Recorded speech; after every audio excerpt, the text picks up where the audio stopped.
Hello, and welcome back to the podcast that must not be named. I am Luke. I am Melissa. And we are doing Chapter 3 of Harry Potter and the Prisoner of Azkaban, The Night Bus. This chapter is 18 pages, and that is 5.83% of this book. And now, a voice of the Imaginary Legion.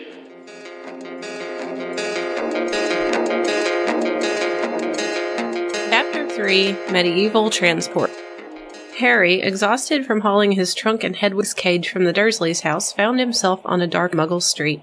He was terrified for his future because he'd broken the decree for the restriction of underage wizardry and assumed he'd be expelled from Hogwarts. He had no way to contact Ron or Hermione and no Muggle money to get himself to London, where he'd be able to visit Gringotts for some wizarding money. Out of options, Harry figured he might as well do some more magic to get himself to London by enchanting his trunk to make it light enough for him to fly with it. As he opened his trunk to retrieve his invisibility cloak, he sensed a presence nearby. By the light of his lumos, he saw a huge, shadowy creature with reflective eyes. He was so startled he fell backwards over his trunk, directly into the path of a huge purple triple-decker bus. The night bus's conductor, Stan Shunpike, invited Harry aboard and explained that the bus provided emergency transport for stranded witches and wizards. Stan asked Harry's name, and Harry replied, Neville Longbottom. Harry asked if the bus could take him to London, and Stan told him it would, for 11 sickles, or 15 if Harry wanted a toothbrush and a water bottle. The bus was full of brass beds instead of seats, and some of them were occupied. Stan showed Harry to a bed directly behind the bus's driver, Ernie Pring. No sooner had Harry sat down than the bus took off with a loud bang. Harry noticed that the bus driver didn't really seem to be driving the bus well at all, because it kept bouncing up onto the sidewalks where lampposts, trash cans, and other objects would seemingly move out of the bus's way. The view outside the bus windows changed rapidly from countryside to city as the bus lurched and jolted. Stan Shunpike sat down to read the Daily Prophet, and Harry saw a familiar photo in the paper. He told Stan the man had been in the Muggle news, and Stan told him the man was Sirius Black. Stan handed Harry the paper, and Harry learned that Sirius Black had escaped from Azkaban, and that the Ministry of Magic was looking for him. Cornelius Fudge, Minister of Magic, had even informed Muggle Prime Minister about Black's escape, because the prisoner was so dangerous, having murdered 13 people with a single curse. The photo of Sirius Black reminded Harry of the vampires he had seen in photos in his Defense Against the Dark Arts classes. Stan told Harry that Sirius Black was a big supporter of Voldemort, that the 13 people killed included 12 Muggles, and that the curse had been explained away as a gas explosion. Stan also told Harry that Sirius was the first person ever to have escaped from Azkaban, and that the Azkaban guards were the most frightening things ever. Stan then told Harry that they'd had Harry Potter on the bus earlier, and that Harry was on the run for having blown up his aunt. The bus continued to pick up and drop off passengers until Harry was the only one left. Stan asked him where in London he wanted to go, and Harry requested the Leaky Cauldron. As Harry got off the bus, he was immediately approached by Cornelius Fudge, Minister of Magic, who said, "There you are, Harry!" Stan and Ernie were both stunned that Harry was really Harry and not Neville. Fudge took Harry into the pub and ordered tea and crumpets from the landlord Tom to be delivered to a private parlor to get away from Stan and Ernie, who were still agog that Harry was Harry and not Neville. Fudge introduced himself to Harry, which Harry thought was unnecessary, because Harry had been in his invisibility cloak when he had seen him before, but he didn't tell Fudge that. Fudge told Harry the ministry had been looking for him and were concerned about his well-being and that he was not in trouble. He said the Accidental Magic Reversal Department had visited the Dursleys' house, deflated Aunt Marge, and modified her memory. Fudge told him the Dursleys were angry, and as punishment they wanted him to stay at Hogwarts for Christmas and Easter breaks. Harry didn't bother mentioning that he always stayed at Hogwarts for those holidays. Harry asked what sort of punishment he was going to receive for breaking the decree for the restriction of underage wizardry. Fudge assured him all was okay, and he'd definitely not be going to Azkaban. He then went to secure Harry a room at the Leaky Cauldron for the next 2 weeks, until time to return to Hogwarts. Fudge came back to the parlor, gave Harry the key for room 11, and told Harry not to wander around Muggle London and to be back inside the Leaky Cauldron by dark. As Fudge started to leave, Harry took a chance and asked Fudge if he'd sign Harry's permission slip to visit Hogsmeade during the school year. Fudge told him he couldn't, as he wasn't Harry's parent or guardian. Harry was disappointed, but when he got to his room he was happy to see that Hedwig was there. Tom told Harry that Hedwig was a very smart bird and had arrived at the Leaky Cauldron just minutes after Harry did. Harry was pleased to have Hedwig back and to have a comfortable room away from the Dursleys for the next 2 weeks. Harry told Hedwig it had been a very strange day, then promptly fell asleep.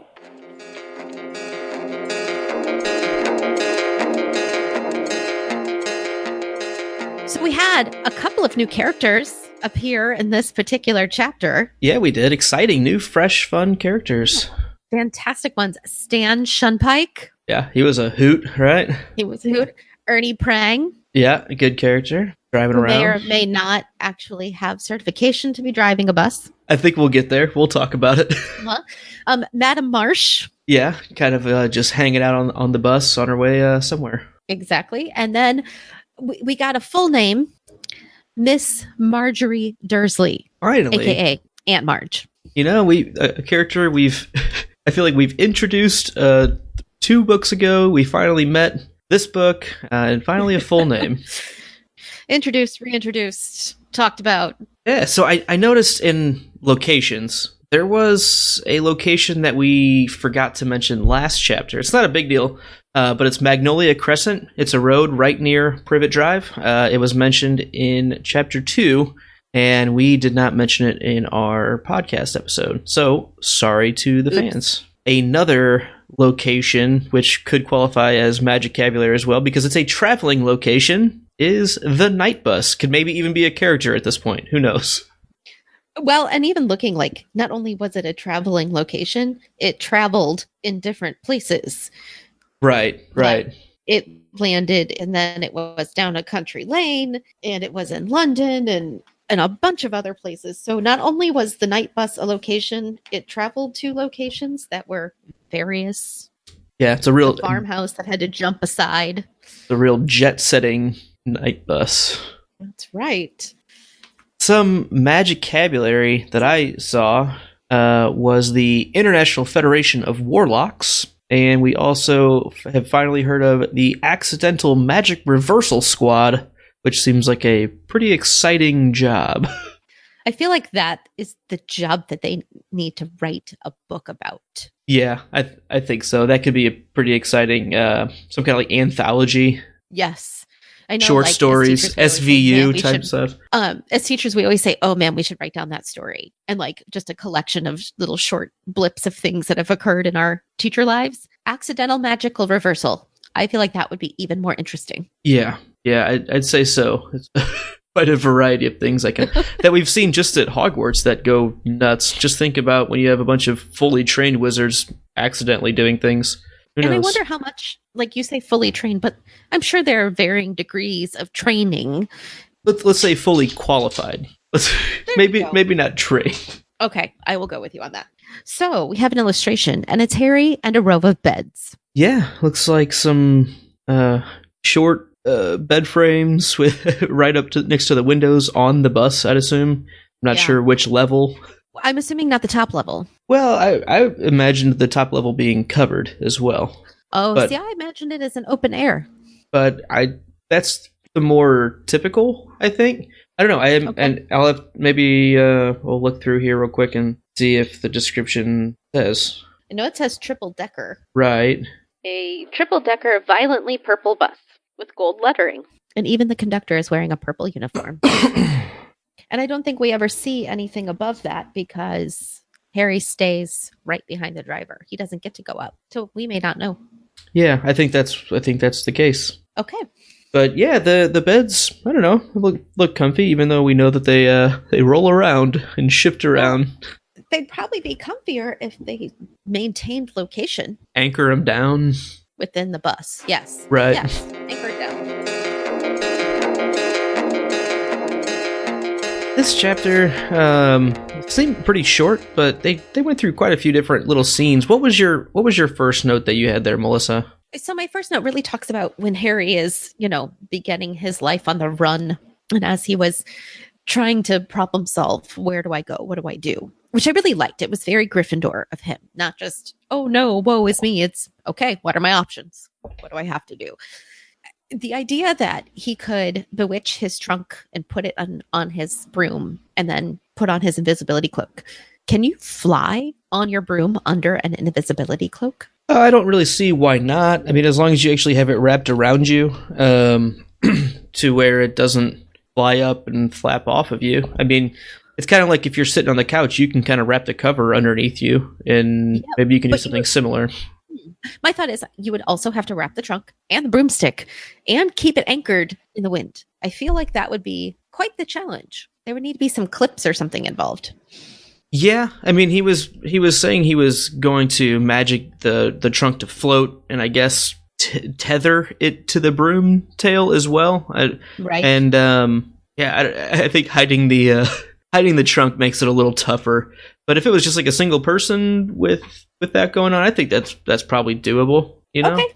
All right. How about you in that first little opening scene? I like that he's just kind of give it up. You know, not like give it up, but he's just kind of like, well, that was my last chance. Time to start living as an outcast. What am I going to do next? I thought it was really funny the way that he went through that, and it's very Harry. It's very Harry to just be like, well, no other options. Let's just go figure it out on the way because we got no other choice right now. Might as well move.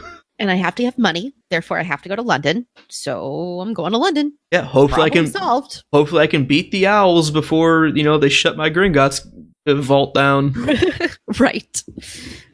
Which I liked. I really liked the idea that he was doing something. It was nice that he was being proactive. Reactive? It's the plan to improvise thing, it's what he does. He improvises on the spot. He makes decisions and goes through with it. And It might not be right, but he's always doing. And I think that's to be commended. And then we had kind of the hulking figure, which knocked him over. The shadowy, maybe non-existent thing between the houses. In the corner. Mm-hmm. Yeah, I don't know. It definitely spooked him. It did. I don't even know if something was there. Like, I almost feel like he could have been so amped up from like the adrenaline rush of Marge that it could have just been like a shadow or like a cat walking down an alley, and he probably just overreact. I mean, at this point, who knows? So it says, a funny prickling on the back of his neck had made Harry feel he was being watched, but the street appeared to be deserted, and no lights shone from any of the large square houses. He bent over his trunk again, but almost immediately stood up once more, his hand clenched on his wand. He had sensed, rather than heard it, someone or something was standing in the narrow gap between the garage and the fence behind him. Harry squinted at the black alleyway. If only it would move, then he'd know whether it was just a stray cat or something else. And then he goes on to light his wand and doesn't see anything, and then raising his wand is what summons the night bus, and he gets knocked over. Oh, he does see something. He sees quite the outline of something very big with wide gleaming eyes. So he does see that. Yeah, All yeah. right. So he quite distinctly, actually. It could be a bush with an owl in it. Yeah, I mean, it could be a bush with a Dobby in it, like we saw. True. Chapter 2, or Chapter 1 of Book 2. It could be a Yeti. It could be, his calling. Since he's an outcast now, he could go spend a whole year with a Yeti if he wants to. Well, he has some books that's going to give him some tips on how to do it. Right. And, he's just so lucky to have been, under the wing of such an experienced, traveling, wonderful teacher last year. He's back, isn't he? Smarmtown. Yay. And then the night bus comes. I'm going to move right past that guy. So we get the night bus. I really like the night bus. The idea of emergency medical transport, almost like AAA for magical folks. Yeah, I know, right? It's almost like if Uber was like required to help out stranded people, Yes. It's very much like, they just kind of show up because you press the button in the app for them to be there. You raise your wand, and it's like saying, hey, call Uber. Except that instead of riding with one guy, you're riding with everybody who's pressing the button. Right. It seems fairly inefficient, but I like the idea, Yeah. I thought it was funny that it was, he calls, Stan Shunpike calls out the different prices for things, and he says, 11 sickles, said Stan, but for 15, you get hot chocolate, okay, let me start over. It says, 11 sickles, said Stan, but for 13, you get hot chocolate, and for 15, you get an hot water bottle and a toothbrush in the color of your choice. And so he clearly says 11 sickles, 13 sickles, and 15 sickles. We know that 17 sickles to a galleon. We know this. My book, the Kindle, has the next line. It says, Harry rummaged once more in his trunk, extracted his money bag, and shoved some silver into Stan's hand. What does your book say? It probably says gold, doesn't it? Shove some gold, because I have. You have one of the original print editions. I have an original printed. It was printed in 99. Yeah. The Kindle has it updated because 99. There's no reason he should hand him several gold pieces when it's less than a galleon. Or it should say Stan gave him a ton of change. I thought that was funny because I was listening to the audiobook and going through and taking my notes in the Kindle version, and I noticed the difference. And I was like, wait a second, because the audiobook, Jim Dale, was back from the original printing. Right. So I just thought that was really interesting and funny that stood out so easily. And there's been several other things where they sometimes change the Britishisms, to the American standard English, I guess. But that one was... It's definitely a correction. It's not a change for the audience. Right. There's only one correction in this series that I am aware of, and it's not in this book. So this was new to me. Good catch. Yeah, and I probably, if I would have had them going separately, I probably would have missed it. But since I was listening to it and looking at it as it was going, using Audible, affiliate link, and the Whisper Sync function, very cool. But I clearly saw the difference, and that just threw me off. That's amazing. Yeah, I thought that was pretty neat. But then we meet Ernie, and there's a whole discussion of there. But I am going to describe the inside, what we know about the night bus on the interior, because I thought it was pretty interesting as well. So I'm just going to read this whole passage as well. Stan passed Harry's bed and disappeared up a narrow wooden staircase. Harry was still looking out the window, feeling increasingly nervous. Ernie didn't seem to have mastered the use of a steering wheel. The night bus kept mounting the pavement, but it didn't hit anything. Lines of lampposts, mailboxes, and trash cans jumped out of its way as it approached and back into position once it had passed. And then Stan comes back downstairs. So everything jumping out of the way is brilliant. I think that is so funny and so unique, because it's not like, he's just able to narrowly miss things. Things are actively getting out of the way. Imagine the magic involved in that. I know. That's pretty intense, So is Ernie magicking them as he goes, or is it part of the enchantment of the night bus itself? I think I'm going to think on that one. Maybe let's revisit that at the 5-chap recap. Because I think there may be some future magic stuff that we could discuss there. But I also need some time to think about it. I don't know. I am adding that to our notes now. Wonderful. Keep going. What else you got there, Luke? You have a note on hot chocolate we should probably get through. Okay. Hold on. Let me type this. Sure. Okay. So my next thought really has to do with the hot chocolate, which, by the way, Harry must have paid for. Yeah, clearly. I wonder if he got a toothbrush as well. I know. I always wondered that. I never knew exactly what he did. Anyway. Well, I guess he got the hot chocolate. The other one, he would have gotten a hot water bottle and a toothbrush. So.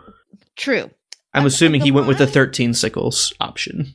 The middle of the road, package. So, you never want to go with the base level, but you don't necessarily think the high end is everything. He doesn't need to splurge, but he wants to, enjoy himself a bit. And he's 13. Of course he's going to buy hot chocolate and probably not a toothbrush. Right.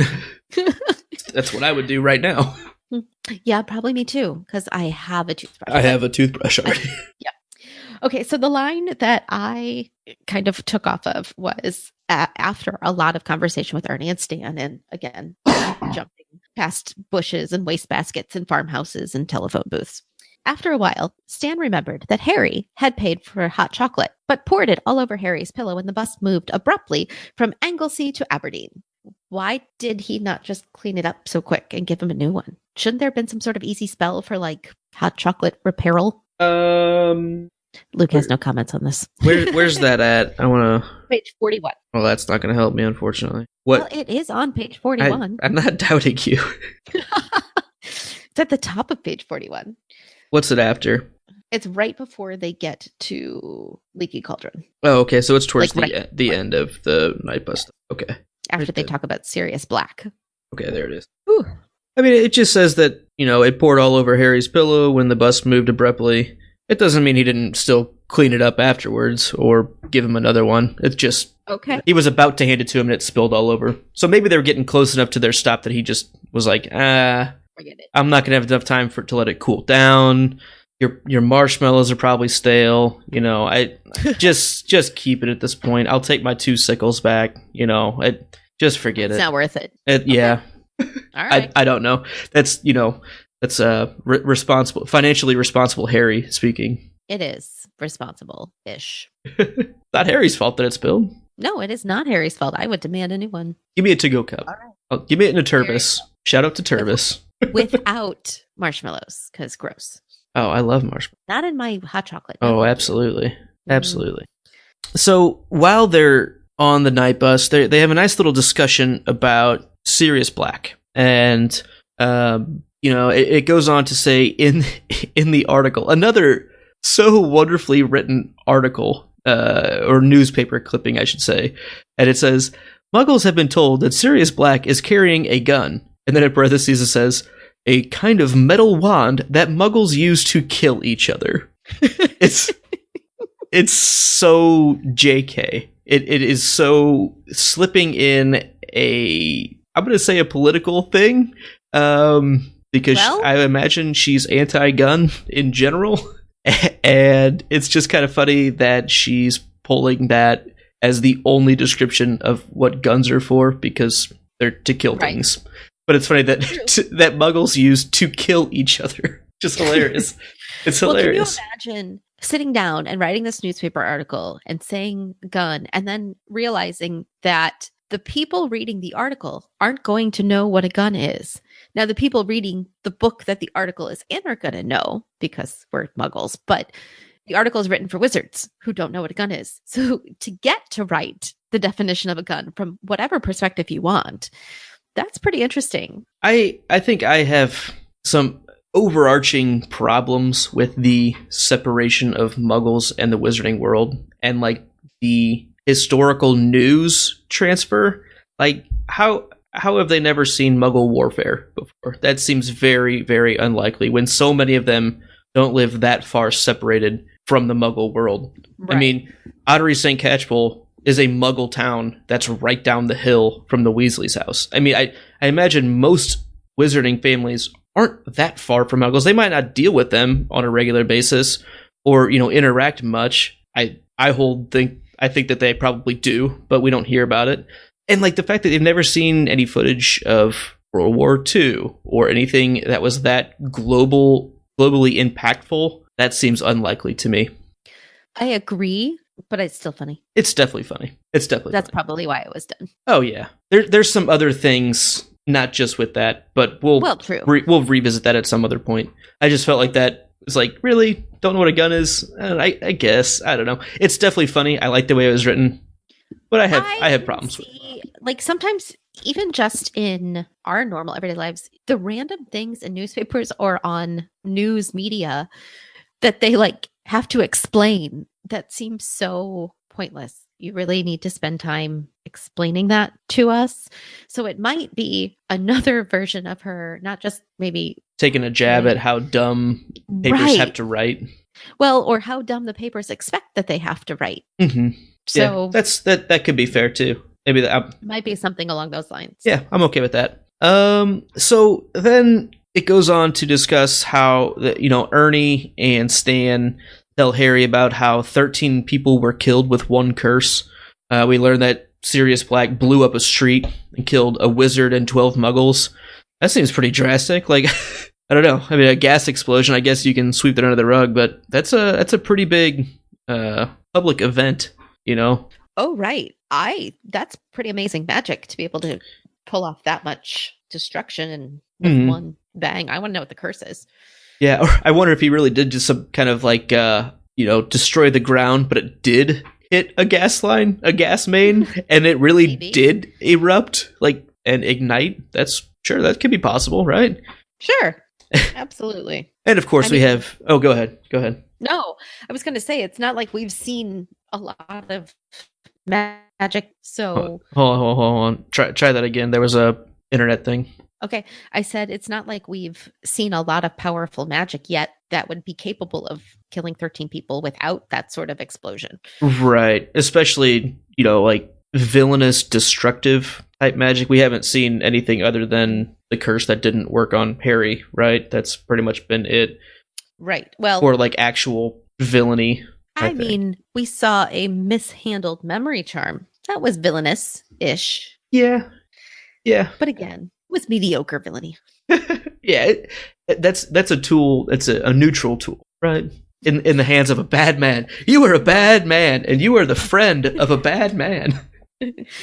By a tool. That's what I kept thinking. And of course, we have Harry dropping Voldemort's name left and right because that's just what he does. What are you talking about? Yeah, and I love how Stan reacts. And he just, what's he say? He says, "Forgot," Stan said weakly. "Blimey, my heart's going that fast." And he starts to pound it on his chest "Oh, whew, that's, whew."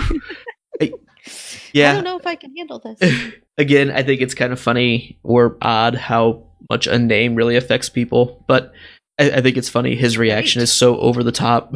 It's very Stan. It's so Stan. Such a Stan. And then they get off the bus and meet up with Cornelius Fudge. And Stan's like, "What'd you call Neville?" "Neville, this is Harry Potter. I knew it." It's pretty funny. Oh, and I like that they immediately go into the leaky cauldron, and Fudge is like, "A private area, please." As in, Right. we have all these people watching us. We're gonna need some place to talk. And then Stan goes, "Bye, Neville." Right.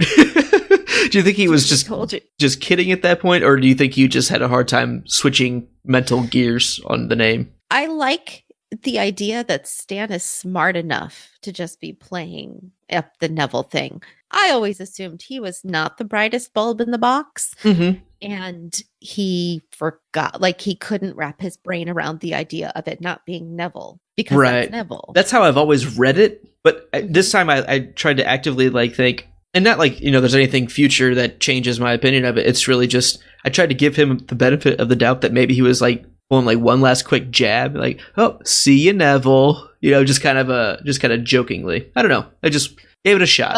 Maybe I like the idea of him being a little brighter than I have ever given him credit Right, for. and that's where I was with it. I was like, maybe he's not that dumb. Let's give him a shot. And one more option. Yeah, he's a lot of fun. I like Stan. Let's talk about Cornelius Fudge introducing himself, because Harry's technically never met him. I know, right? He totally has.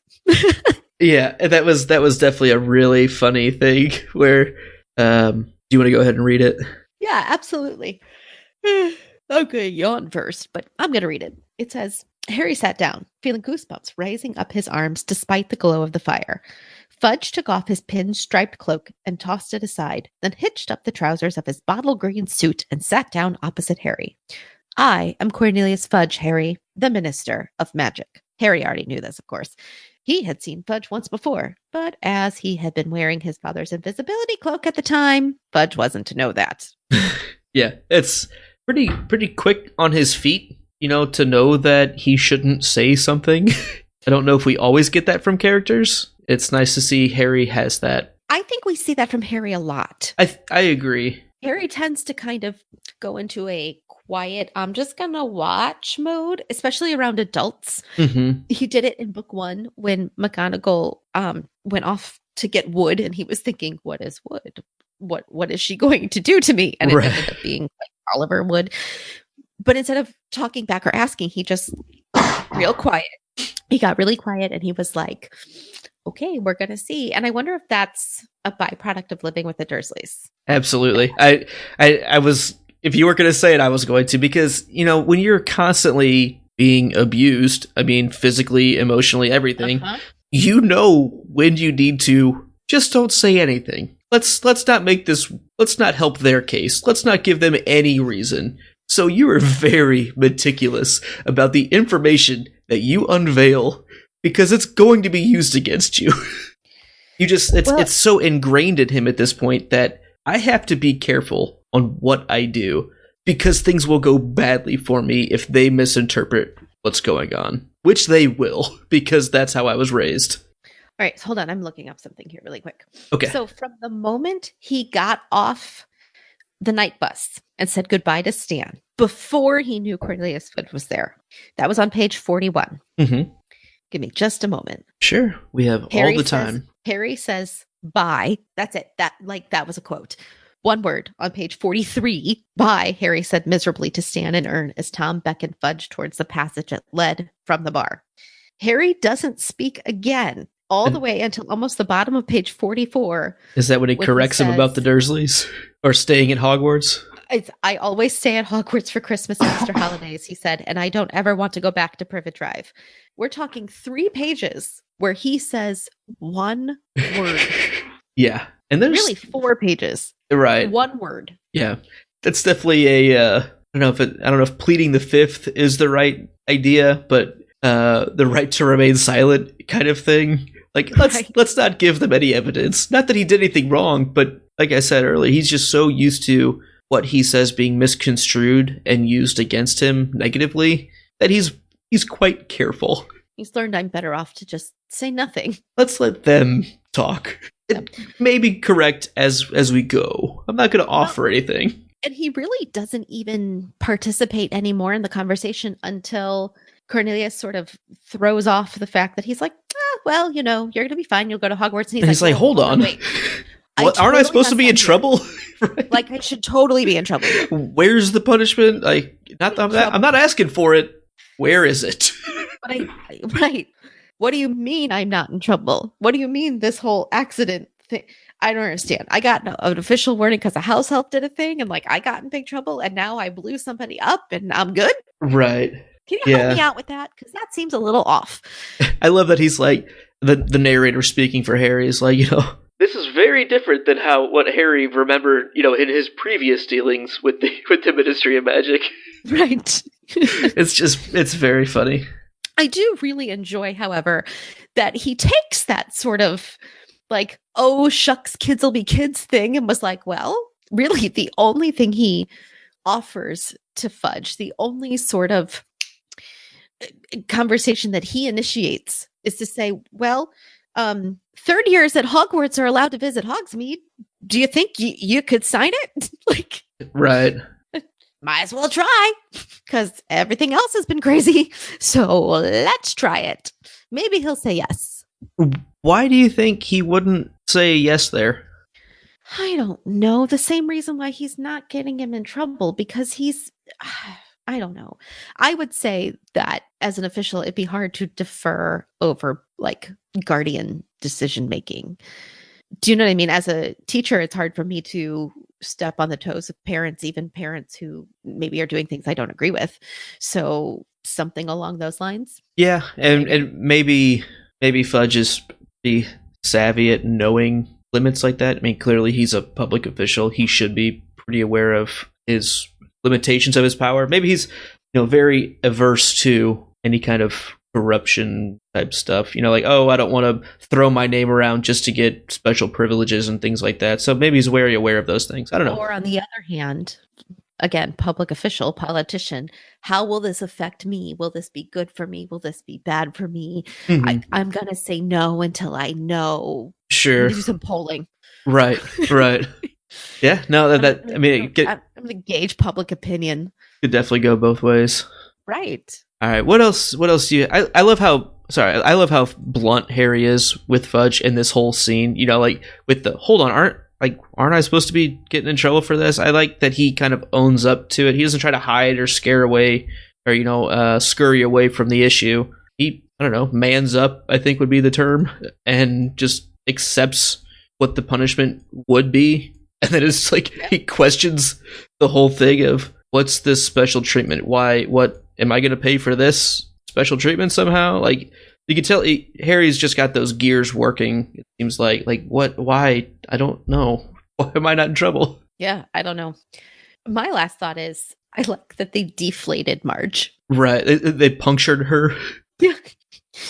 I mean, I appreciate that her memory has been wiped, but I like the idea of her being deflated. Yeah, that's definitely really funny, I think.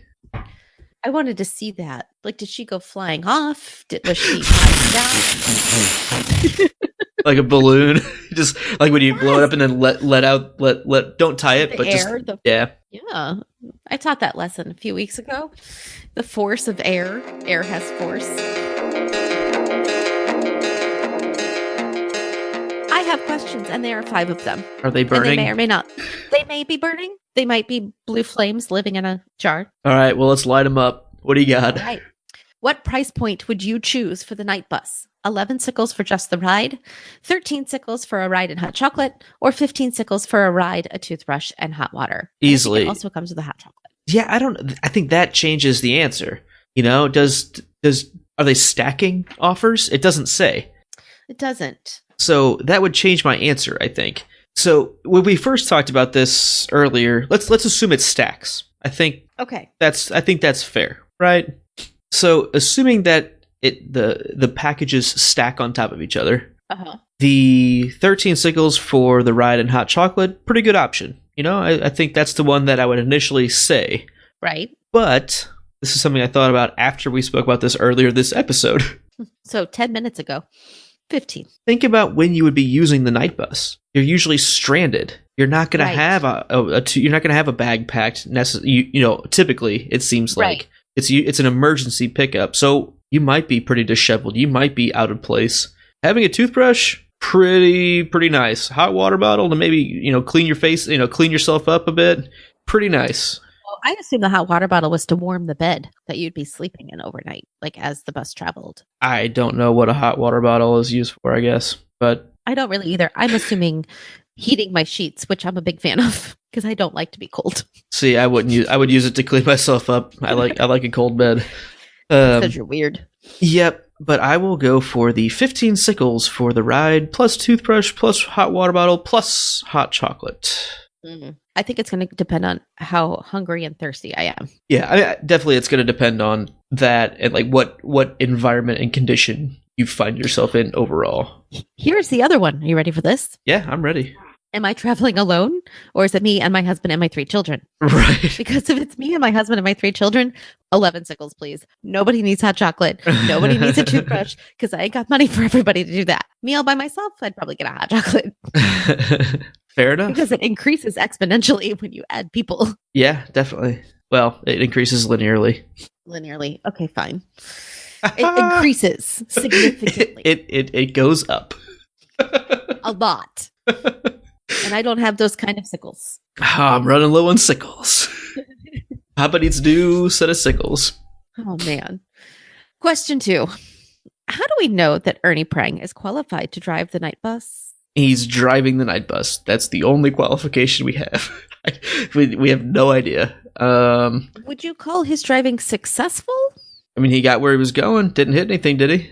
But he didn't hit anything with absolutely no help from him. Well, maybe he was avoiding other larger things that weren't mentioned. At one point, a farmhouse jumped out of his way. Yeah, maybe there was 4 farmhouses just where he was going. I'm just saying. I don't know. Question the reliability of his driving skills. And you're supposed to. Okay. I think. But here's what's funny. I would say the first few times I read this book, I did not. I was like, oh, cool, the stuff's out of his way.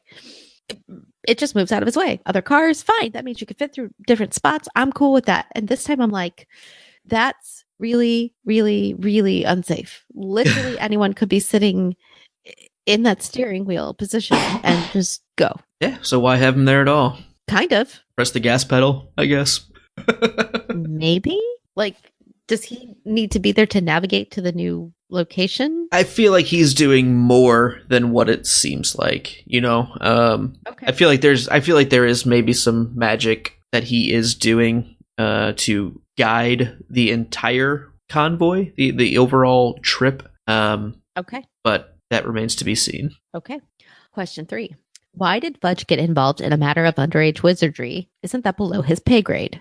So I remember the first couple times I read this, I tried to convince myself that, it was just like by chance coming out of the leaky cauldron, or like just walking by, and it just, I mean, that's what Fudge kind of wants you to think. He's definitely waiting for him. He clearly knows that he's going to be there. I don't know. He seems pretty prickly on wanting to help Harry out too much in certain ways. He just seems like he wants to keep things moving and not have anything odd happen around Harry. I don't know. Okay. I'm not sure what his reason is, but it seems like there's something more than just letting him off the hook. But if anyone's going to let him off the hook, I would say he probably has the authority to. So maybe it's a good call, because it is the famous Harry Potter, and they don't want, I think the first time I read it, that's what it was. It was the famous Harry Potter. Mm-hmm. And I didn't think any more of it. Yeah, and I think that's reasonable. It's Dumbledore's golden boy. I mean, he's been a hero at Hogwarts twice already, after already being the famous Harry Potter. So let's give him some special attention, even because we know I feel like Fudge probably knows a little bit of Harry's background at the Dursleys. I feel like maybe him and Dumbledore have conversed at least enough to know that, like, yeah, they're pretty terrible, or he has some insight on that. I don't know. So maybe he realizes, or maybe that's Dumbledore not that big of a deal. Sent a letter to him saying, "Look, these guys are pretty terrible. Cut them some slack." Yeah, and maybe that is kind of the same thing, but it's more of an immediate response than a previous mentality change. I'll sign up on that. I like that. Okay. All right. Question 4. What makes Azkaban impossible to escape from, barring Sirius Black's one successful attempt? Well, we don't really know much about it, where it's located, or who these guards are that, quoted, give Ernie the collywobbles. Some big, like, scary, deformed men with no teeth. That's what I picture. Yeah, I mean, it could be, I don't know, maybe like some kind of medieval dungeon, something that it's just like deep buried underground, where it's literally shut off from the world. Well, and maybe there's magical, like, locks and things, and you would assume that if you're thrown in wizard prison, you don't get your wand. I would assume that, yeah. And right. Clearly, if there are they really trained security guard wizards that are specifically there to prevent people from escaping, that do have wands, True. I'd say that makes them pretty powerful. So I don't know. Maybe there's. I wonder how long Azkaban's been around. That's a good point. That is a good question. I mean, if we're talking 100 years, fine. But if we're talking, 500, 1,000 years, nobody in 1,000 years. Or is it more like, 40 years at, the rise of Voldemort himself? Or, yeah, I don't know. That definitely changes the feel of it. Yes. If they've got modern wizard technology. All right. My last question we've touched on a little bit, but I'm going to ask it again. What was the big hulking thing in the shadows of Magnolia Crescent? Dobby. He's not big or hulking. But the bright eyes. The bright shining eyes. I don't know. So you're going with bright shining eyes, so it's a massive Dobby coming back to haunt Harry again. Well, shadows, even a small man can cast a great shadow. So that's a Tyrion Lannister reference. Nice. So maybe he's just seeing the shadow of something small. But then the eyes, maybe it's just some kind of weird optical illusion. But I'm going to say Dobby, because that's what Dobby does. He looks on from the sidelines. All right, I'll give you that. And maybe he learned his lesson from last book too. Let's just keep an eye out. Oh, let's hope. Only get involved if needed. Do you really think he learned it that way? Nope. That was mostly sarcasm. Yeah. All right. Or wishful thinking. What was your favorite line? Oh,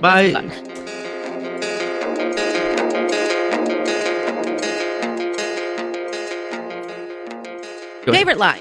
My favorite line. What were you doing down there? Said Stan, dropping his professional manner. Fell over, said Harry. Chew fall over for? Chew doing down there? It's pretty funny. Chew fall over for? I was going to pick that. That was my second choice. So I'm really glad you picked that one. I really like that she brought another accent into that. We've had a handful of them through the books. Hagrid, clearly. The concierge at the Railview Hotel, in book 1, Yes. clearly, and a handful of other ones. I like when she does that because it just changes your mental view of that person, you know? I also think a lot of times as Americans, it's hard to remember that these aren't Americans. And you get that and you're like, oh yeah, I remember. Yeah. And I did just enough theater where you'd have to learn an accent because the lines would be written like that. And Right. you'd have to learn the Phonetically. lines in that sort of speak. And it makes me realize, like, okay, remember, this is not where I live. This is a different country with different standards and different behaviors. And it's a nice, subtle way to remind us of that, which, Yeah. I realize Americans are not her target audience always, but Yeah, I think it's fun. Gives flavor to characters that might not necessarily have a whole lot going on. So, right. all right, what was your favorite line in this chapter? So my favorite line was by Harry, and I really feel like this line summarizes the entire chapter. Harry says, "It's been a very weird night, Hedwig." That's it. Like, Yeah, it's been a very weird night. there's True. some craziness going on tonight. I'll tell you, I had that one highlighted first, and then I saw that you had put that one on there, and I was like, oh, I can use the other one then, because I had both of them highlighted. Those were the two that I came up with as well. That's funny. That must mean they are really the best lines in the book. Yeah, Or in the chapter, I should say. I think so. All right. So let's get to your chapter MVP. I like Stan. I like Stan. Stan was funny. Stan was a normal person. I like when we get to meet just everyday normal people, Right. doing their jobs and hanging out. Yeah. So I appreciated that. I like that he's described as being just a couple of years older than Harry. Maybe this is a summer job for like a to-be 7th year, because it is still summer. Or maybe this is someone who just graduated, but not all that ambitious, or he doesn't really have all the best, grades. So he's just like, I'll just get a job, and this is what he does. And Well, it's nice to see that there are jobs like that. right. For wizards. Yeah, I agree. It's good world building, and not everyone, even if you're a wizard, is like super incredibly powerful and all of that. There are normal people wizards. I like that. Yes. Who is your honorable mention? I really second the Stan Shunpike as the chapter MVP by far. I feel like the honorable mention was kind of tough, and I don't even know if I agree with who I have right now. But there's not really I don't know another if I agree option. with who you have. Let's see. So really, the only options I have are Ernie Prang, Cornelius Fudge, or Hedwig. Or Tom the barman. Tom, who looks like a toothless walnut. Yes. Who called Hedwig smart because she knew to come here. Come to Yeah. the Leaky Cauldron. See, and that's why I think maybe Hedwig, but I don't really want to give it to Hedwig. Gotten a couple of them. Yeah. Because she's a very smart owl. Yeah, she is. All right, go for it. What are you going to pick? Choose now. Now. I'm going to give my honorable mention to Cornelius Fudge.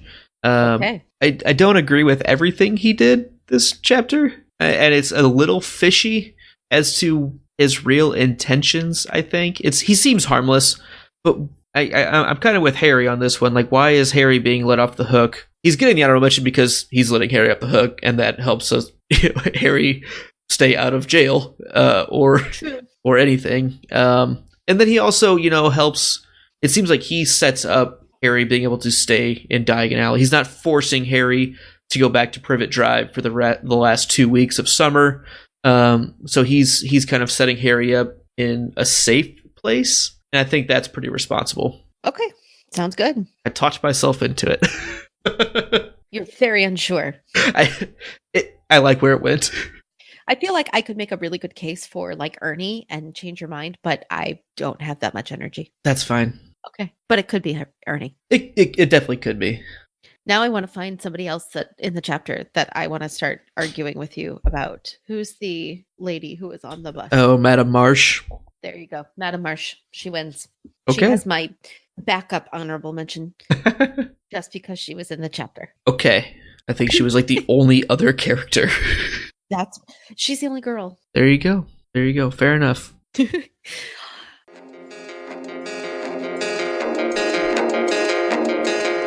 That wraps up chapter 3 and takes us to the point where we ask you to find us. and to have your friends find us. And that's, I think, folks, what I really would like to ask you. We love that you listen to us. We recommend sharing us with your friends. Have them go to the podcastthat.com and find all of our episodes. Have them follow us on Twitter at NotNamedPodcast. Have them email us at thepodcastthatmustnotbenamed@gmail.com. Steal their phones and download our shows and subscribe on whatever podcast repository they use. Download every episode. Set it to auto download. Also, after you subscribe, you can rate and leave comments on iTunes or whatever podcast app you use. You can do the same thing on YouTube. You can subscribe and leave comments there. Give us thumbs up and things. That's fun. We want to give a special thanks to our summary reader and writer, Steph. Thank you. Join us next week for Chapter 4. The Leaky Cauldron. Stay imaginary. Thanks.